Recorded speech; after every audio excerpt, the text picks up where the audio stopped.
everybody, and welcome to the Phoenix and the Ferryman podcast. Tonight, I am bringing you guys an excellent example of someone who has shifted careers and has become a leadership coach, and he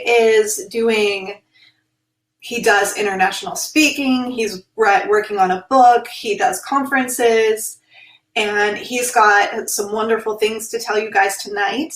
And so just please welcome Todd Kuckkahn to our show. Hello, Krista. How are you doing tonight? Hi, Todd. Did I butcher your last name? You were right on target, and you didn't even ask ahead of time. I mean, but we've known each other for a little while, so I appreciate that. Right.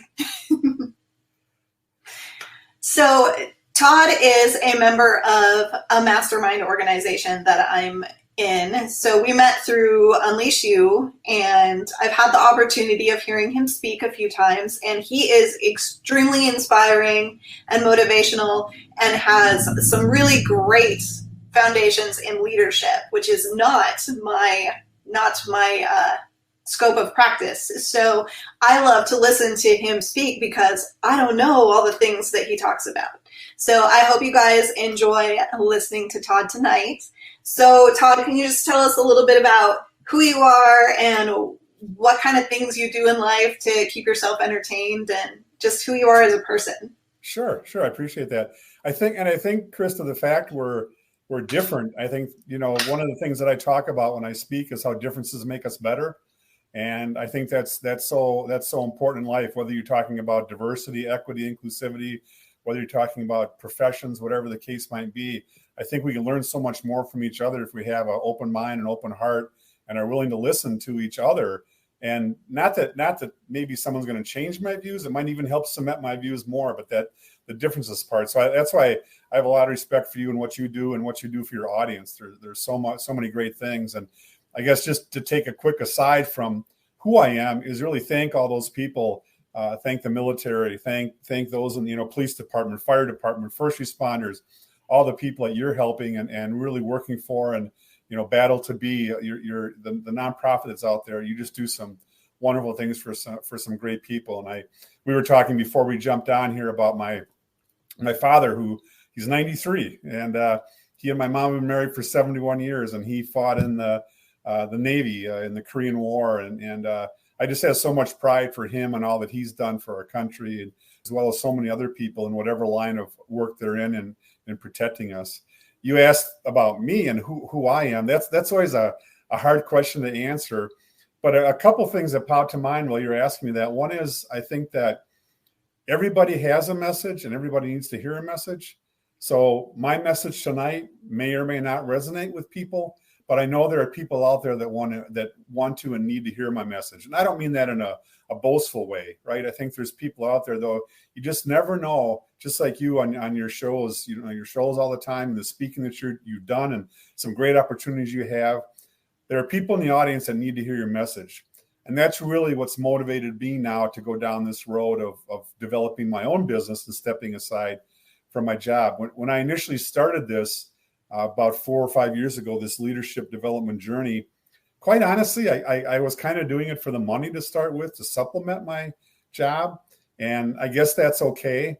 But as I got more and more into it and saw some of the impacts I made, and not huge global worldwide, Martin Luther King had all kind of impacts, but in my little world, it really kind of turned my heart around to saying, well, what I really want to do is add value to others and add more value to others than they might add to me. So I guess that's a little bit about who I am, Krista. I don't ever think admitting that we all have to make a living is a negative thing. I mean, we all know that the world revolves around financial stuff. We have to feed ourselves. So, but I think the best thing that we can do is find a way to feed ourselves that allows us to, as you say, add more value to other people than what we're receiving in return. So if we come at it from that perspective, it's just an exchange of energy. It's just a natural, I have something that you need. You have something that I need. Let's share. Let's trade.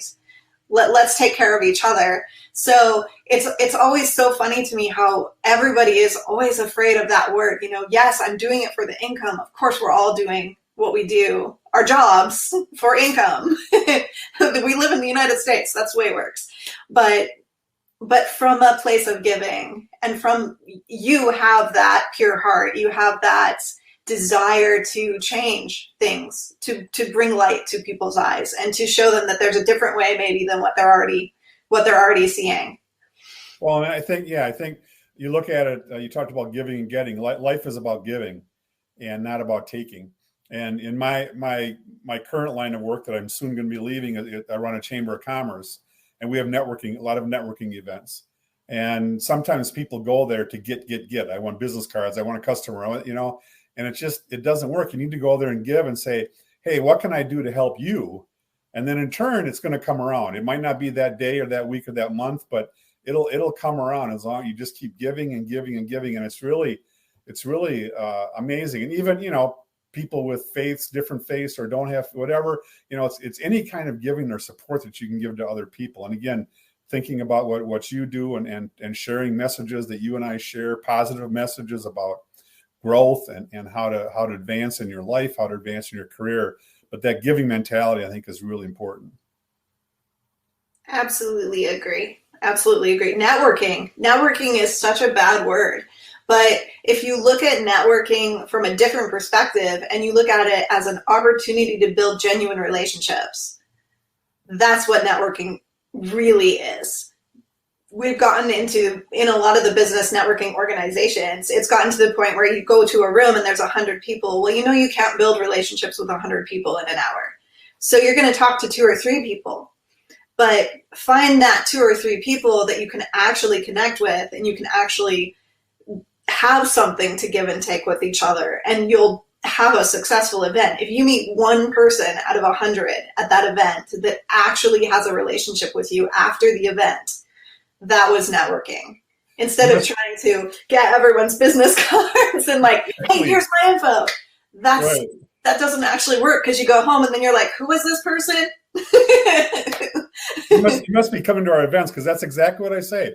I stand up about halfway through. We have a 10-minute program, and I say, "All right, guys," and they laugh now. I said, "I got my business card. I met one new person, and I've made one new relationship, and that's really what it's all about." Yeah, and I think back to us in April when we were in Cancun for the mastermind, and there was 20, 30 people there, and even in that small setting for an entire weekend, it's hard to get to know everybody, but you and I managed to, get to know each other a little bit more. I had a chance to speak, and I heard, talking with you, and we got a chance to know each other. And then really that whole network development thing is about building that trust. And as you develop that trust, you can't do it in with one business card in one moment. It has to happen over time. And now, here you and I are sitting, you're in Texas, I'm in Wisconsin. We're talking about leadership and growth and trauma and development and challenges, and what an awesome thing. But we gave it time, and we built trust, and we knew the people around us. And I think for anybody listening, it's the same thing. It's not gonna flip overnight. You have to give it time. Simon Sinek talks about. He's got a great clip, and I can't remember the name of it. But if you Google Simon Sinek love leadership exercise, just Google those words, and he talks about how leadership is just, and relationships are just like love or exercise. If you go to the gym and exercise for 9 hours in a day, you're not going to have a whole lot of change, other than the fact you're going to be extremely sore the next day. If you do it over a month, 30 minutes a day, you're going to get that change. Same thing with love, right? It wasn't like all of a sudden, bang, I love you. It takes time to develop that relationship. The same thing is in leadership development or personal growth. It takes time. It's not like flipping a switch. You keep feeding yourself all the good things you need. You feed yourself exercise, you feed yourself a loving relationship, or you feed yourself leadership growth by reading, by talking to people like you, or going to different events. So it's that whole process and developing that trustful relationship that helps you develop your network. Geez, I feel like I could jump through the screen. You get me so fired up here. And this is also true of healing. We're on parallel journeys here, that all of these things we want you to recognize out there, you who are listening, that none of this is quick and easy. There is no magic pill. There is no magic cure. There is none of that. That when you're looking for personal growth, when you're looking for healing, when you're looking for leadership skill, when you're looking for developing relationship or looking for healing relationship, all of these things take consistency, small doses over time of positive things, changes, habits, thought processes, mindset, the whole bunch of different things that you're attacking each and every day for a period of time, and then you notice change. And you might not be the first one to notice change. Your people who know you well might notice it before you do because you see yourself every day. You use the word persistent, and I think that is so important. And whether it's reaching out for help or whether it's giving help, but just there are people out there that want to help you. It might not be the first or second or third person, or it might take a while with one person to get to a point where, and you might, like you said, you may not notice that difference, but other people likely will. But finding that person you can connect with, and that takes time. And in a different sort of way with the Unleash You Now family and yourself, it took some time for me to stumble across Michael Faber and AJ and that group, and they've really, we both laugh, right, because we know them, but they're great guys and all the people. And then developing those relations and looking at someone like Nicole, who's really made, just watching her stuff on social media, and you as well, Krista, but watching Nicole's stuff and how she's grown and changed, and she may not even notice it herself, right? Because sometimes when you're in the picture, you don't see it, but she reached out and she's had people help her in a variety of different ways, and it's persistence and patience and consistency are all really important. You and I actually have one thematic in common. We both work with core values. There you go. I work with them very differently than you do. But tell us a little bit about, okay, what is a core value and what does it mean?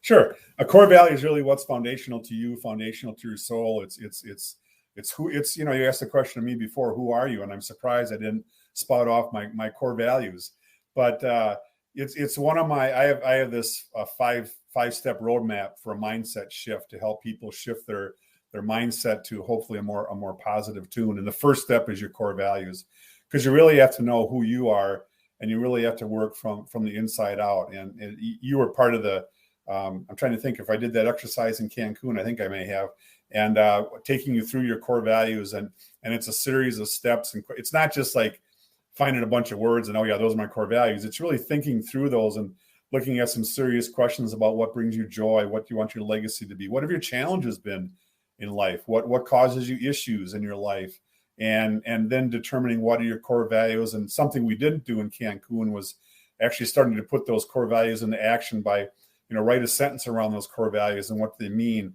And then I've got some other steps in the process. Mine happen to be optimism, trust, honesty, enthusiasm, and teamwork. And everybody's core values are different, just like we're all different people. But those are really things that are near and dear to my heart. And I had a situation in earlier this year in the wintertime. Some of you don't experience winter, but in Wisconsin, we certainly do. But in the wintertime, I was doing a presentation to a group, a training virtually, which is a bit of a challenge because I like to be face-to-face as much as possible. But anyway, and so I was doing the same training to 3 different groups. And I was did the first group, the training was over. The HR director called me and said, Todd, we gotta stop. We're not going to continue with this training. I'm like, okay. One or two people from the previous one made some comments, and I actually know the person, and that's a whole nother story. But anyway, so I got the rug pulled out from under me, and as you said when you introduced me, I love training, and I really, again, like to add value. I like to help people grow and build, and this was about sales and communication. And so we kind of stepped back, and I got together with her committee again, and I was working through a technical college in town to get this opportunity. So I'm like, oh my gosh, now I've let them down. They're not, I was like, I was in a bad spot in that sort of way. And so I just, I honestly leaned on my core values. I said, okay, Todd, you're optimistic. You work on trust, honesty, enthusiasm, teamwork. So we got together with the team. We redid the training, and I came back a month or so later did the third step of the 4. Then when he came back again, did the 4th step. And actually, she was very complimentary to the end. But my core value, it's really about my core values, or anybody's core values, and how they really ground you and help you better understand yourself from the inside out. And I like to talk about, put your oxygen mask on first, right? When you're in an airplane, they talk about that. And if you don't help yourself first, it's also hard to help others, but it's also hard to help yourself if you don't know what you're grounded in. So I know that may be a little bit different than how you utilize them, but probably the same general concept. Yeah, definitely. I play with I use a really similar worksheet to the one that you use. But when I address core values, it's really as a foundation of self, because a lot of my people don't actually have a self-identity. They are really challenged by, if I say, who am I? Who are you? They literally can't answer. So we start with, what are your non-negotiables? What are the things that you stand for no matter what? So we do the core values exercise, but then we do the core values exercise from a standpoint of, what are the things that are non-negotiable for you, for yourself? And what are the non-negotiables for you in relationships with other people? So what core values do you project onto others? And then we do, now that you know your core values, what are your core needs? Acceptance, appreciation, and all of that.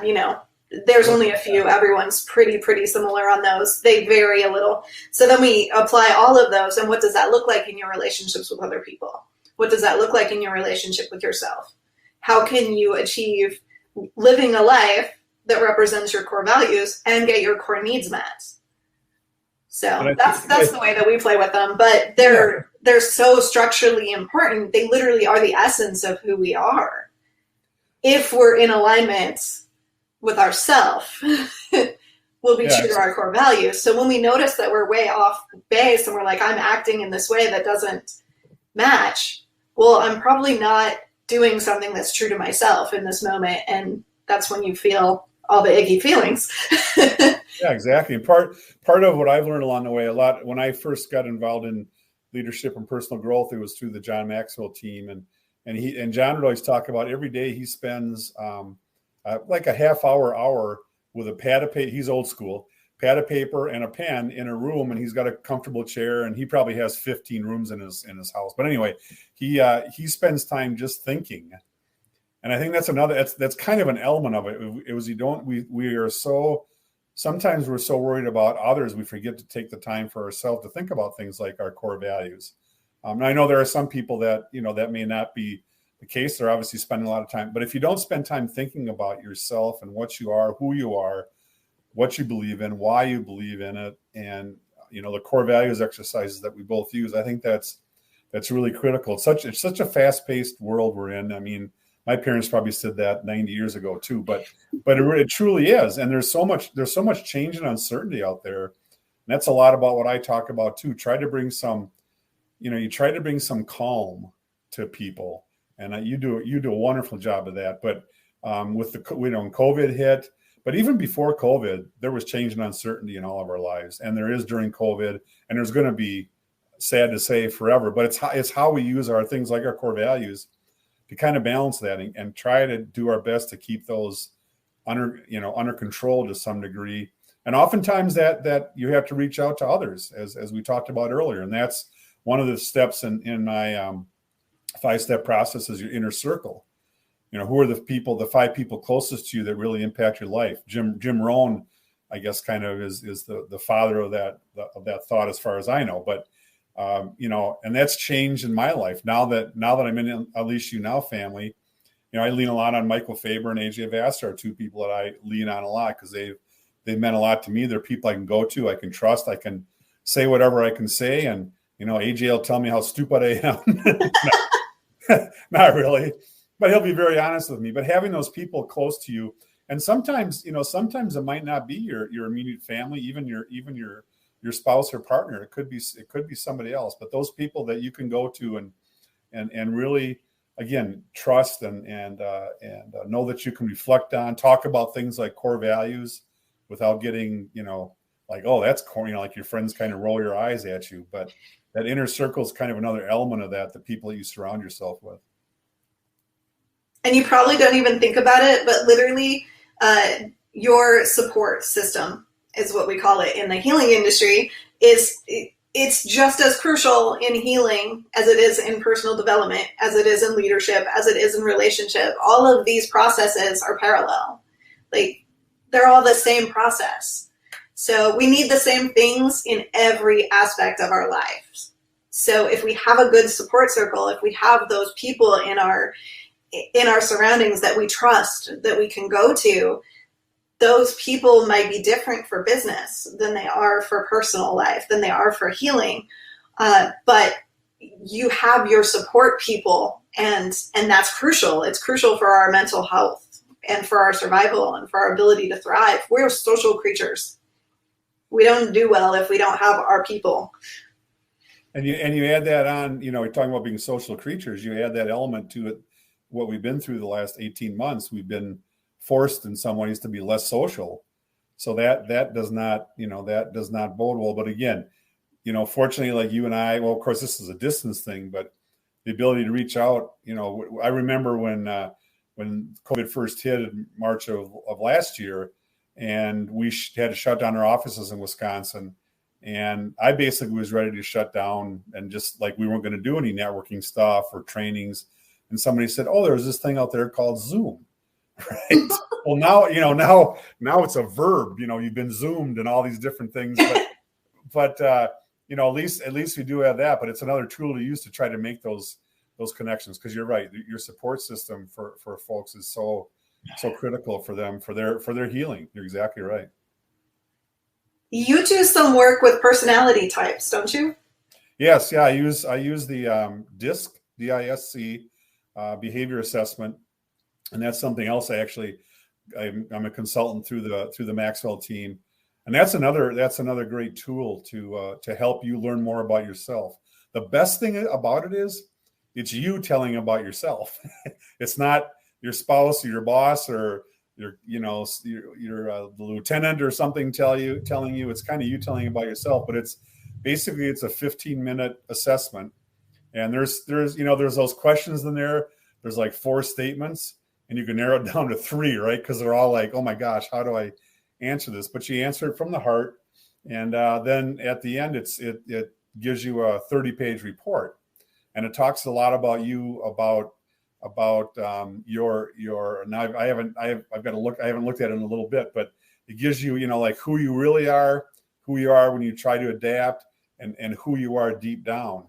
So it gives you 3 different graphs to look at and kind of figure out, okay, where am I in my personality and my behaviors? And then the majority of the report talks about, okay, how can I use that? My communication style is an I. I'm an influencer. If you can't tell, I'm outgoing and loud and enthusiastic and all those things I talked about, my core values. But when I come across somebody who's maybe quieter, more introspective, and likes, tables and graphs, for example, I have to understand who I am, and then how can I deal with that person, because they're going to be different. So just because someone is really, I walk by their office, let's say, and they're really focused on a spreadsheet, and I want to talk about the football games over the weekend, it doesn't mean they're crabby. It means that's their style. They want to get this spreadsheet done because that's their style. So I can walk out in the office and say, oh man, Susie or Billy is really a crab today. They don't want to talk to me. Or I can walk out in the office and say, hey guys, let's leave Susie or Billy alone. They're really trying hard to get this spreadsheet done. Kind of a simplistic look at it, but that's really how it can be helpful. And then it gets into, what are some steps I can take personally to better. I don't want to change. I'm not trying to change. The report doesn't try to change your style. It helps you understand your style and how you can deal with other people's styles. So then you kind of develop an action plan. Okay, so how am I going to be if I'm not a good listener, how am I going to be a better listener? Or if I'm not good with data, how am I going to be a better data person to help Susie or Billy with their job? So I think it's really a powerful tool. Kind of an interesting side note. I've been doing a lot of posting on social media lately as part of, what I'm doing with my business. And a guy who I coached in basketball, okay, this is going to give away my age, in 1987 at Monroe High School, he reached out to me and said, hey, Todd, I see you're doing this stuff. I'm out, I'm working at it. He's working at Generac, a fairly large company that is international. my IT department needs some help with this. Can you come help? And I'm like, so I got a great contract with them, but kind of funny how social media works. But it was a result of this, because they had done some assessments and they wanted to dig deeper. So it's great for team building. It's great for communication. It's great just for yourself, for your own introspection. You don't have to do it as part of a business. You can do it individually and learn a lot about yourself and maybe figure out some things that you can try and maybe try in these networking areas that we've talked about, different ways to go about it. So I think it's a powerful tool. And there are others out there. There's Myers-Briggs, and I think True Colors is another one. So, but of course I'm a little partial to DISC. So we always like the one we're most familiar with. Exactly. Yeah, exactly. But it sounds like it's really detailed, which is really good. And I really like that it's not about looking at your flaws and looking at the ways that you're not right, because like Myers-Briggs is a little bit, when you read the reports, it comes across a little bit like these are the things that are not positive about you, like these are your negative characteristics. And the way that you explain yours is more like it helps you to recognize places where you might make assumptions about other people so that you can not do that. Right. So you can see more clearly that they may just have a different way of thinking and you're not looking at them from your personality style. And that's a much more positive way of looking at things. Yeah, exactly. And that, it's funny too, because when people take it and they get their assessment and they read through it on their own, 99% of the time it's like, yeah, this is me. This is me. It's like scary. It's me. Well, it was you answering the questions on the assessment. So that's why it's you. But I had one guy tell me, he said, when I got the report, I said that's not me at all. This thing is, what a faulty report. This isn't me. He had his wife read it. His wife said, oh my gosh, this is you exactly. This is exactly you. He wasn't willing to admit that that's what he was like. But his wife goes, yeah, and he read it again. It's like, oh yeah, it kind of was like me. So they're really interesting and on revealing reports. Yeah. Looking at ourselves is the hardest thing to do. Looking in the mirror, right? I mean, the mirror doesn't lie, and as long as you use the mirror in a positive way. But yeah, it's finding more out about ourselves. I think is really valuable, and in my case too, it's helped me to help others, and again in a different way than you do. But like with some of my social media posts, I'll get people who will shoot me a quick little, a direct message or personal message, whatever, and say how what I said, really made an impact. Somebody was a couple of different people talking about getting through chemotherapy and like, I'm like, holy cow, don't, almost like don't put that on me. But it's like, but I was really proud to know that it gets back to that. Everybody has a message that they need to hear. And for that moment, for that person, whatever I said or did made a difference. And and all the work that you do, Kristen, so many other people out there that are helping people. It's so rewarding. Just those little things, yeah, we all need money to live, but it's those sorts of little rewards that make such a difference. And that's what I really love about what I'm doing. Why I've made the decision to kind of go in this, as part of my business. Never underestimate the value of a little bit of motivation or a little bit of just mind shift. Sometimes all it takes is a few words and someone goes, aha, like they were already almost there, but they just needed that little push, and you gave them just the right words for them to see things a different way. And you don't have to be like purposely out there to, help someone get through chemotherapy. Sometimes it's just the right word at the right time, and that message hits home. So there's like, your words are powerful, your message is strong, and you're going to reach people in all different parts of their lives in all different moments. So don't be afraid don't be afraid to lead those who need that. Don't be afraid to say, yes, I'm proud of being able to inspire. I'm proud of being able to lead, because a good leader is hard to find. And At first, yeah. I'm sorry. Yeah. At first, and this sounds weird, right? But at first I was almost like, I don't know, not embarrassed, but it's like, geez, that's, but then I started thinking about it, and and kind of that shift of, making money to making a difference, that same sort of shift. And I'm like, well, you know what? I made a difference for that person today, and that's okay to do. I had a conversation with, again, mentioning, not this is an AJ Love Fest, but I had a conversation with AJ, and we were on Zoom, and he looked, he said, Todd, tell me about some of your accomplishments in life. So I told him some things, and I kind of, we've all got that work ethic, that pride that we don't like to talk about ourselves maybe. So I kind of hemmed and hawed, the old Wisconsin thing. And he stopped. He said, Todd, that's enough. And I'm like, whoa, he said, you don't have a belief system. And it's like smack me in the side of the head. And it's like, yeah, you know what? I don't have that confidence or that belief system to be, not arrogant, but be confident in what I'm doing and what I've done and what I've accomplished. It's okay to talk about those things, whatever they are, if it's service in the military, if it's fighting fires, whatever, it's something that, while we know there's a lot of, people who have their opinions about it, the majority of people in the world feels very good about, people who do those sorts of things, first responders.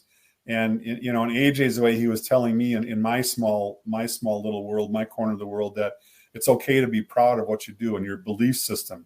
So that gets back to those posts. My belief system really changed and pivoted when AJ kind of challenged me and said, it's okay to be proud of what you do and to be confident in what you do and to share your message and for people to hear you and reach out to them. So it was kind of one of those moments, like you say, you sometimes read that thing or hear that thing or someone says that thing to you and it's like, oh, okay, now I kind of get it. We're all learning. I mean, I'm closer to 100 than 0, and I'm learning more in the last 4 years than I have probably my whole life. So it's been a fun journey. And this is what you just said, that you're closer to 100 than 0. And this is true for me too. We both got into this particular line of work, this particular mission and purpose, much later in life than many others do. And for my folks out there they're coming off the force, whether they want to or don't want to. So I know some of you guys get mediced off. And oftentimes when that happens, when you weren't ready to retire and you don't really have a place to go, you don't have another career plan. What many of you guys don't realize is, as first responders, as people who are coming out of the military or coming off the police force or coming out of being a firefighter or a medic even, you guys have a ton of leadership ability. You have a ton of leadership knowledge. You have also got amazing stories that people want to hear. You also have specific knowledge that you can share. So we live in a time when you can create online courses, when you can self-publish books, when you can coach those who are going into your industry who maybe need to know everything that you can pass on. So you guys have an opportunity, no matter what age you are, no matter where you are in your career, to keep that passion and that purpose alive and to keep moving forward, helping other people in the industry that you love, even if you can't continue to do your job the way that you have been doing your job in the past. So that shift doesn't have to be an end for you. That shift can be a beginning for you. And Todd and I are both here as examples of that. We both had different careers and we just shifted. And I shifted because I was in a massive car accident and I couldn't continue the physicality of my previous employment. But Todd shifted just because his passion and purpose. I'll let you tell that story. Well, yeah, as I said before, I've been on this journey for about 4 years, and it got to the point this past winter where I had to really make a decision because I was using my vacation time and my own money to do my coaching and speaking and training, and with my full-time job, in the next to me. And I'm like, I was weighing it and what I want to do. And it's like, no, I really love what I do. And for a lot of the reasons that we've talked about. And so I had to make a decision. I said, you know what, I'm going to pull the trigger and I'm going to build my business where I can help people, where I can add more value to people, where I can live my passion, what really excites me. I don't want to get too personal. I've just worked up a sweat just talking to you, Krista, because I just get excited. I love the topic. I think it's fascinating, and there's so much opportunity and possibility. But so I made the decision. I talked to our chamber's a nonprofit, so I talked to our board of directors and the president and vice president, and we talked through it. And we're having a really nice transition out. I'm going to be overlapping with a new person for about 3 weeks, so I can help him transition into the position. I can transition out of the position. And but it was that you and I both know Sean Douglas. So while I was going through this, I reached out to Sean because he has a group called the Growth Lab. So I talked to him some, and Sean asked a great question. And you know how Sean is, only like Sean can ask it. He said, straight up. Yeah. He said, do you want to live your dream or somebody else's? And there was like dead silence. And I'm like, that's it. You just did it for me. I want to live my dream. And as you were talking about, people who maybe are, for whatever reason, leaving the military or first responder, they're done with their service as a first responder, fire department. I was thinking of, because I do work with technical colleges, I was thinking about, what if those people went into high schools or technical colleges and talked about their experiences? And it gets back to what AJ had told me in the speaking class I took, that everybody has a message and everybody needs to share their message. And, those people in the audience might think, oh, nobody wants to hear about. Yes, they do. They so do. You will impact. What if you only impact and changed one person's life and saved them in one way, shape, or form, or put them in a different direction and made a difference? And then, the more you do it, the more that multiplies. But do it just for that one person. And maybe somebody did it for you when you were younger, and maybe you don't even remember it. Somebody came and talked to you were in a high school assembly, and somebody from the fire department came in and tripped your trigger. And that got you into the firefighting as a career because you wanted to help people. Well, now this is a way for you to pay it forward and maybe go back in and talk. And you put on that uniform, or you talk about your career, and people, again, there's so much, we sometimes hear too much of the crap, and there's more good than there is crap out there. And you can help even make that message better. And it doesn't have to be speaking in front of a high school group. There's a lot of other ways to do that if you wouldn't be comfortable with that. But figure out a way, and you can make such an impact on young people and help direct them into a career that made such a difference for you and in your life. Everybody has value. Everybody has something to give. Even in those moments when you feel like everything's been taken away from you, you can't even fathom the amount of value that you still have and the amount of opportunity that still waits for you. And for most of us, we just have to choose it. We have to just pick a direction and walk. And that really is survival. That really is the entire human condition. Pick a direction and walk. Because if you're not going anywhere, you're not going anywhere. But if you're always moving forward, you're going somewhere. And I've again, my challenges in my life are much different than a lot of people who have to deal with trauma. So I'm not trying to gloss over that fact at all. But when I speak sometimes, and I just started doing this, I'll ask people, okay, how many people have been fired once in your life? And, many people raise their hand. How many people have been fired twice? There's a few. How many 3 times? Maybe 1. Well, I've been fired 4 times, and I'm not proud of the fact. What I am proud of is somehow I got through it. And there were people there that supported me, that were in my circle, in my support system, that said, you know what, Todd, you're going to come out of this better than you were before. And, and now here I am. It's my choice to leave now, and I'm leaving to something that I'm really passionate about. So it's kind of interesting how that kind of twisted around there. But, you can get through it. And I haven't lived what you've lived, what your listeners have lived, but I just, from my little corner of the world, I see that out there, and so many people that want to help. AJ lived in a car for I don't know how long it was, but he lived in a car.